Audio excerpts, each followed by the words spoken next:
കിഷ, എന്താ എന്താ വിളിച്ചേ? കിഷൻ ഇപ്പോഴും എന്നോട് ദേഷ്യമാണല്ലേ? എനിക്ക് ആരോടും ദേഷ്യമൊന്നുമില്ല. താണല്ലേ എന്നോട് ദേഷ്യപ്പെട്ടും പിണങ്ങിയൊക്കെ നടക്കുന്നത്. പിന്നെ വെറുതെ തന്നോട് സംസാരിക്കാൻ വന്നിട്ട് തന്റെ വായിലിരിക്കുന്നത് കേൾക്കണ്ടെന്ന് കരുതിയിട്ടാ മിണ്ടാതെ പോയത്. I am sorry Kishan. ഞാൻ കിഷനെ വല്ലാതെ തെറ്റിദ്ധരിച്ചു. കിഷൻ പറഞ്ഞതൊക്കെ സത്യമായിരുന്നു എന്ന് എനിക്ക് ഇപ്പോഴാണ് മനസ്സിലായത്. I am really sorry. എന്നോട് ക്ഷമിക്ക് കിഷൻ. ആ അഭിരാജിന്റെ കാര്യം കിഷൻ എന്ന് പറഞ്ഞത് സത്യമാ.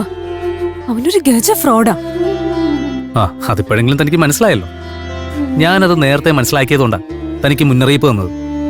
തന്റെ ബ്രദറിനെ അവന്റെ കമ്പനിയിൽ നിന്ന് പിന്തിരിപ്പിക്കാൻ വേണ്ടി. അന്ന് അതൊന്നും വിശ്വസിക്കാൻ എനിക്ക് തോന്നിയില്ല കിഷ. ഞാനുമായിട്ട് കൂട്ടുകൂടാൻ വേണ്ടി കിഷൻ ഓരോ കള്ളക്കഥ പറയുവാണെന്ന് ഞാൻ കരുതിയത്. അച്ഛൻ കള്ളനായി പോയതുകൊണ്ട് മകൻ പറയുന്ന കാര്യങ്ങളും കള്ളമാവണമെന്നില്ലല്ലോ.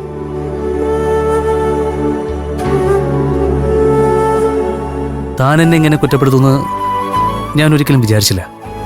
ഞാൻ പറഞ്ഞല്ലോ കിഷൻ, അന്നത്തെ എന്റെ മാനസികാവസ്ഥ അങ്ങനെയായിരുന്നു.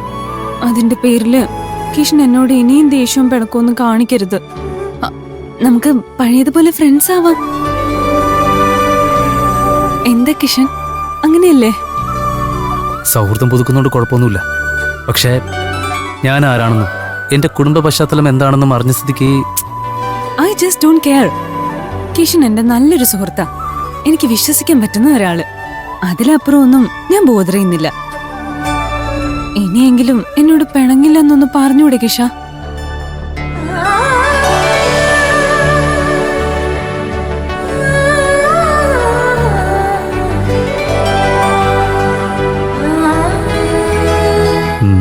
എന്നാ അകലെ പൊയ്ക്കോ. കിഷന്റെ അമ്മയ്ക്ക് സുഖമില്ലാതെ ഹോസ്പിറ്റലിൽ അഡ്മിറ്റ് ആണെന്ന് അറിഞ്ഞു. ഇപ്പൊ എങ്ങനെയുണ്ട്? ഒരുവിധം ഭേദമായി. ഇന്നലെ ഡിസ്ചാർജായി വീട്ടിൽ വന്നേ ഉള്ളൂ. അമ്മയോട് എന്റെ അന്വേഷണം പറഞ്ഞേക്കണേ. ശരി, എന്നാ അകലെ പൊയ്ക്കോ. ഞാൻ അല്പം തിരക്കില്ല.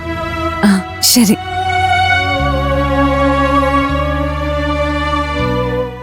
എന്റെ നമ്പർ പഴയത് തന്നെയാട്ടോ, വിളിക്കാൻ മറക്കല്ലേ.